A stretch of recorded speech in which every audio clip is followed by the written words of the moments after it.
এসেছে। আবু বকর কথা শোনা মাত্র শুধু রাসূলের চেহারার দিকে তাকাইছে, এইভাবে তাকাইছে, হাদিসের ভিতর আসছে। আবু বকর তাকাইছে, রাসূল বলছে, আবু বকর তুমি আমাকে খুঁজে পাইবা কেমনে? আমি তো মেরাজে গিয়েছিলাম, আল্লাহ আমাকে মেরাজ করাইছে। আবু বকর সঙ্গে সঙ্গে আল্লাহু আকবার বলে বলতে, সাদাক্তা ইয়া রাসূলুল্লাহ, আপনি মেরাজ করেছেন, আপনার মেরাজ সত্য। কাফের বেঈমানরা কয় কি আমরা মনে করছি না আবু বকর অস্বীকার করবে, আর আবু বকর সেও স্বীকার করলো। আবু বকর তুমি কেমনে স্বীকার করলা? 40 দিনের রাস্তা বাইতুল আকসা যাইতে 40, আসতে 40, ওই আকাশের কথা বাদ দাও, আর তুমি বিশ্বাস করলা? আবু বকর ডাক দে কয়, আবু জাহেল তুই তো জানিস না, তুই জানিস না, আমি যা জানি তুই জানিস না। আল্লাহকে কোনোদিন দেখি নাই। আমার এই বন্ধু 22 বছরের বন্ধু, 22টা বছর 7 মাস 24 দিন তার সাথে আমি একসাথে ছিলাম। 22 বছর 7 মাস 24 দিনের মধ্যে আমার বন্ধুর মুখ দিয়ে কোনোদিন মিথ্যা কথা শুনি নাই, কষ্টদায়ক কথা কোনোদিন শুনি নাই।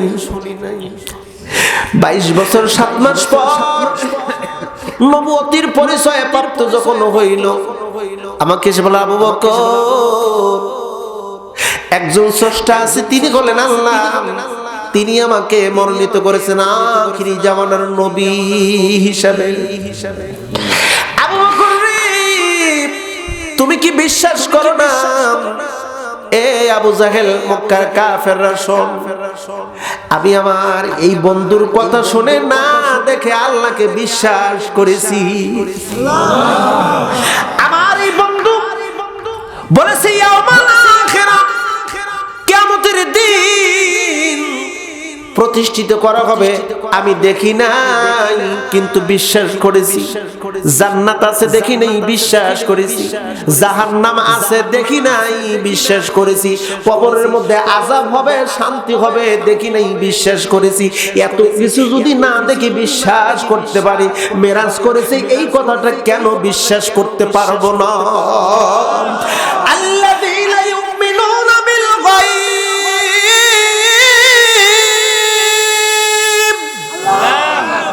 ইমানদার, এরই নাম বলা হয় ইমানদার। অদৃশ্যের প্রতি ঈমান আনায়ন করা। চিল্লা এখন এটা আল্লাহু আকবার। সবাই চুপচাপ। আবু বকরের যুক্তি শুনে সবাই চুপ হয়ে গেছে, কারণ কোনো কথা নাই। ওখানে একজন ধূর, চালাক, চতুর একজন ব্যক্তি ছিল, নাম হলো মুতঈম ইবনে আদি। মুতঈম ইবনে আদি এ ছিল মক্কার সবচেয়ে ধূর, চালাক। ও একটা উঁচু টিলের উপর দাঁড়াইলো, দাঁড়ায় বলতেছে, মক্কাবাসীরা সবাই চুপচাপ, আবু জাহেল চুপ করো, মুহাম্মদ বিন আব্দুল্লাহকে ঠেকানোর জন্য আমি একাই যথেষ্ট। আরে দেখো কিভাবে ঠেকাই। আবু জাহেল কয়, শুরু করো। মুহাম্মদ বিন আব্দুল্লাহ, তুমি গত রাত মেরাজ করেছো, ঠিক আছে, আমরা কিছু সময়ের জন্য মেনে নিলাম। তুমি বাইতুল আকসায় গিয়েছো? বলা হ্যাঁ গিয়েছি।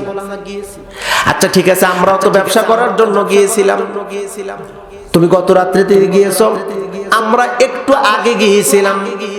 মুহাম্মদ বিন আব্দুল্লাহ তুমি বলো, বাইতুল আকসা এই ঘরের দরজা কয়টা, কয়টা জানালা, আর কয়টা খুঁটি, ঘরের রং কেমন? প্রিয় বন্ধুরা, আমার রাসূল কি এমন করে প্রশ্ন করলো? কথাটা ভালো করে বুঝবেন। গিয়েছে তো ভালো কথা বুঝলাম, খুঁটি কয়টা, জানালা কয়টা, দরজা কয়টা, আর ঘরের রং সৌন্দর্য কেমন একটু বলো, কোন কালারের?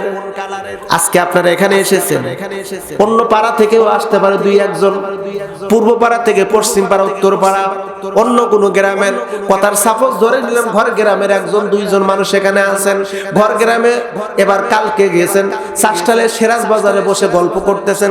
গোলজার হোসেন নামক একটা বক্তার কাছ থেকে মেরাজের আলোচনা শুনলাম, একটু কেমন যেন মনে হলো, একটু আনকমন কথা।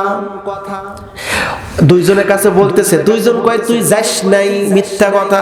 বলে আমি গিয়েছিলাম। আচ্ছা ঠিক আছে, যদি যাই থাকিস তাহলে ওখানকার যে প্যান্ডেলের খুঁটি কয়টা ছিল? লাইট কয়টা ছিল, বাল্ব কয়টা ছিল, মাইক কয়টা ছিল, সামিয়ানা কেমন কালার ছিল? আপনার কাছে প্রশ্ন, আপনারা যারা এখানে এসেছেন ওয়াজ শোনার জন্য আসছেন নাকি এগুলো গোনার জন্য আসছেন? দেখার জন্য নাকি ওয়াজ শোনার জন্য? রাহমাতুল আলামিনকে বাইতুল আকসার ভিতরে উপস্থিত করেছিলেন লক্ষাধিকের উপর আউলিয়া কেরাম, লক্ষাধিকের আম্বিয়ার উপরে উপস্থিত ছিল, তাদের সঙ্গে পরিচয় করানোর জন্য। হাদিসটি এভাবে এসেছে, আব্দুল্লাহ ইবনে আমর রাদিয়াল্লাহু তাআলা আনহু বর্ণনা করেন, নবীজিকে যখন বাইতুল আকসা মসজিদের নিকটে নিয়ে যাওয়া হলো, মনে হলো লক্ষ লক্ষ মানুষ। এত মানুষ কারা? ও জিবরাইল, মান হাউলাই, এরা কারা? ও নবীজি, এরা হলো সবগুলো হলো নবী রাসূল। আপনার সঙ্গে বিশেষ সাক্ষাতের জন্য আল্লাহ পাক সকলকে উত্তোলন করেছে এক জায়গায়। সবাই উপস্থিত, সবাই আপনার জন্য অপেক্ষমান। ভিতরে ঢুকুন। ভিতরে ঢুকলেন, এবার নামাজের এলান হলো। জিবরাইল বললেন নামাজ হবে 2 রাকাত, জামাতের সহিত নামাজ হবে। এই মসজিদের ভিতরে প্রত্যেকটা নবী এক একজন হলো ইমাম, এক একজন হলো ইমাম। সমস্ত নবীরা দাঁড়ায় আছে, নামাজ হবে জামাতের সহিত, জামাতের সহিত নামাজ হবে। জামাতের সহিত নামাজ হলে একজন ইমাম লাগবে, ঠিক কিনা? ইমাম লাগবে না ভাই? লাগবে না? ইমাম কিন্তু লাগবে।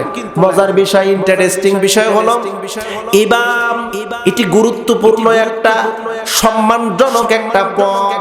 ইমাম আরবি শব্দ, বাংলা অর্থ হলো নেতা।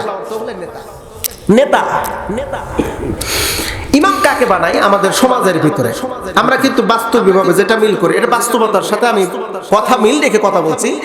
ইমাম আমরা তাকে বানাই যার তেলাওয়াত অতি সুন্দর, চমৎকার, আকর্ষণীয়, 1 নাম্বার। 2 নাম্বার ইমামের ক্যারেক্টার। এলেম কালাম তো দেখি, এলেম কালাম দেখি, এরপর ক্যারেক্টার। ইমামের চরিত্র কত সুন্দর, চরিত্র কত সুন্দর। সুদ ঘুষ কি খায়, নারীবাজি কোনো কিছু আছে, অন্যান্য কোনো দুর্নীতির সাথে আছে কিনা, এগুলো সব ঠিকঠাক দেখার পরে ইমাম হতে হবে ফেরেশতা তুল্য, তবে আমরা নিয়োগ দেই। কথা বলেন ঠিক আছে না ভাই? এখন দেখা গেল ইমাম সাহেব সুদ খায়, ঘুষ খায়, নামাজ পড়ে না। ওর পিছনে কি নামাজ পড়বেন আপনারা? ওই যে যারা বললেন না তারা মনে হয় পড়বেন নাকি? কথা বলেন নাকি? পড়বেন নাকি? পড়বেন না। তাহলে ইমামকে হতে হবে সৎ, আদর্শবান এবং চরিত্রের আধার সর্বোচ্চ সুন্দর মানুষকে আমরা ইমাম বানাই। প্রিয় ভাইরা, একজন ইমাম 5 ওয়াক্ত নামাজ পড়ায় 1 ঘন্টা 15 মিনিট। এটা স্বাভাবিক একটা আমি টাইম।